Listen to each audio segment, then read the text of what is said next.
So, you guys know you're in a lot of trouble when I actually have a script in front of me. Today on Tofer's Take.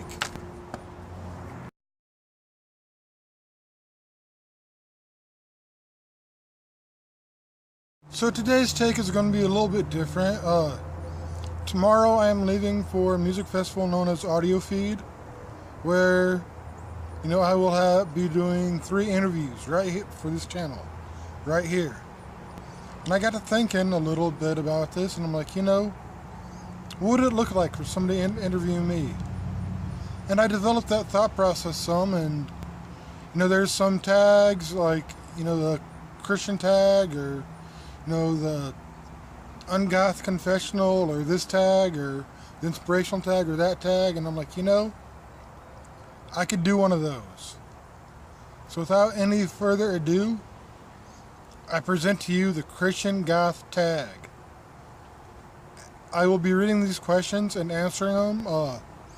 I should have them typed up, in the comments down below, but feel free, to borrow these, and, I'd love to hear some responses from people.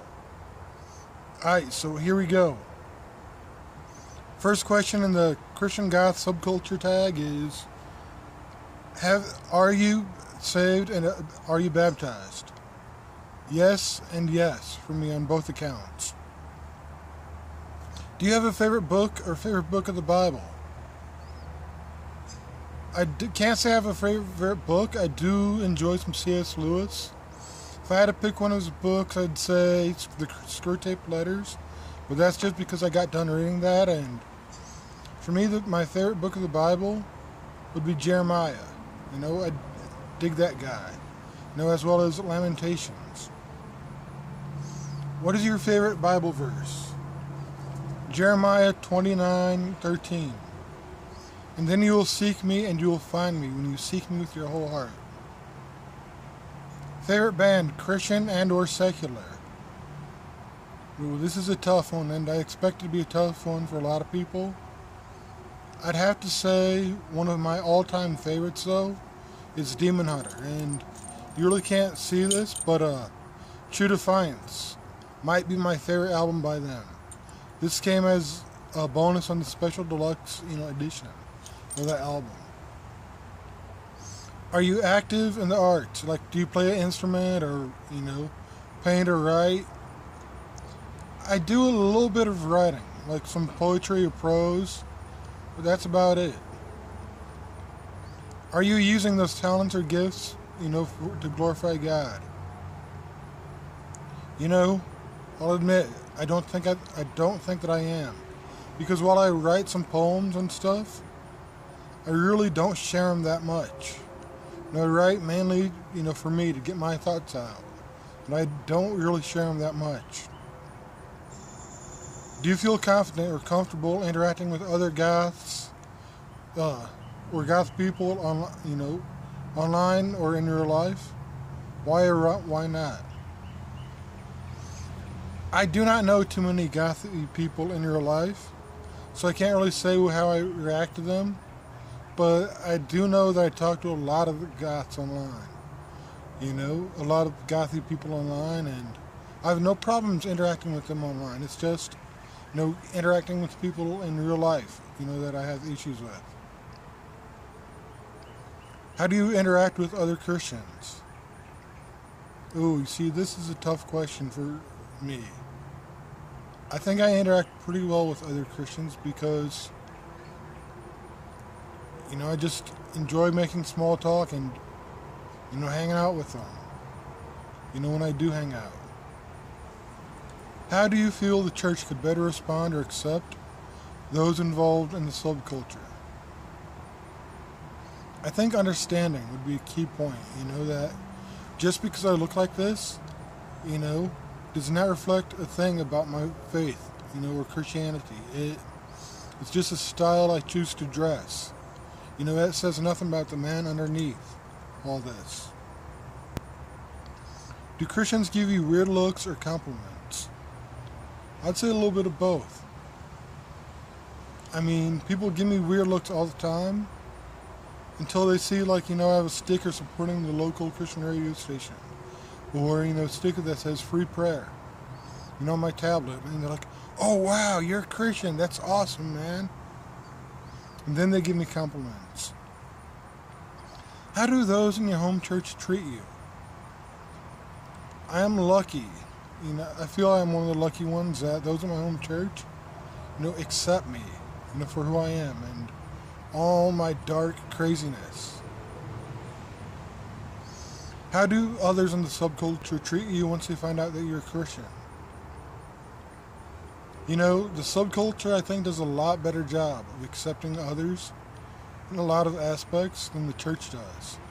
And I've seen this, as I've felt pretty accepted by, a lot of people in the subculture. Who in the Bible do you think could best identify as being a Goth? Read some of the Psalms. I think David hit the nail quite on the head on some of them, but I'd say Jeremiah. Dude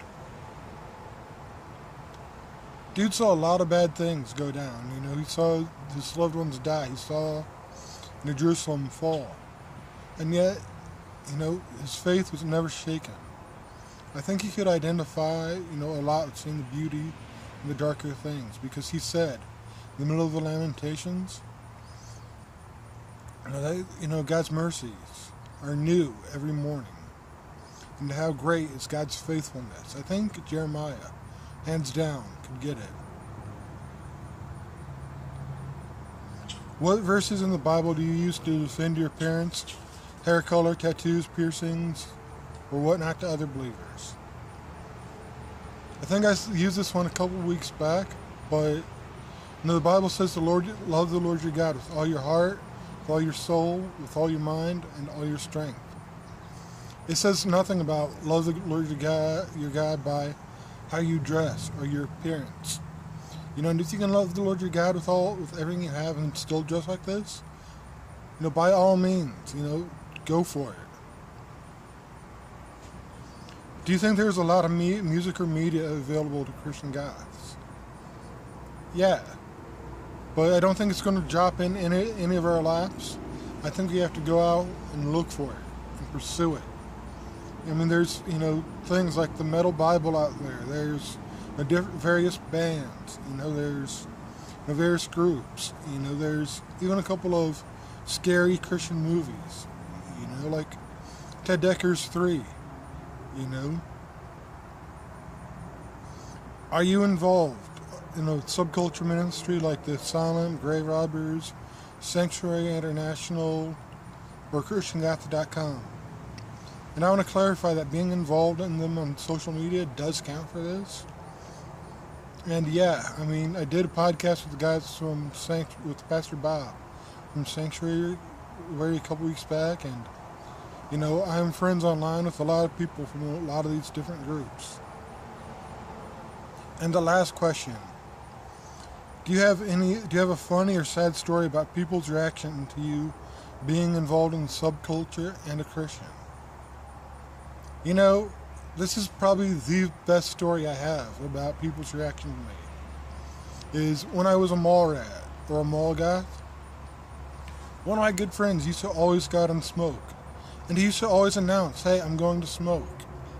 And I'd be like, hey, I'm going to join you. And he'd look at me. He's like, but you don't smoke. I'm like, no, but I enjoy hanging out with you, bro. And I enjoy talking to you. So one night when he's out there smoking, he looks at me, and dude was a solid atheist, but he knew that I went to church and respected that. It's like, dude, you some kind of preacher. I'm like, what? He's like, yeah, I know you go to church, I know you believe that, and you're always being nice, you're always hanging out to me, You're always living it out. You're some kind of messed up preacher, you know that? And one of my friends was there, he's like, dude, yeah, you are a preacher, and that nickname kind of stuck. So, for years, the Mallrats, back in the late 90s, early 2000s, just knew me as Preacher. Anyway, that was like I said, that was the last question, for this. So, I think I'm just going to leave it there. And my name's Tofer, and that's my take on the Christian Goth subculture tag. Goodbye, and God bless.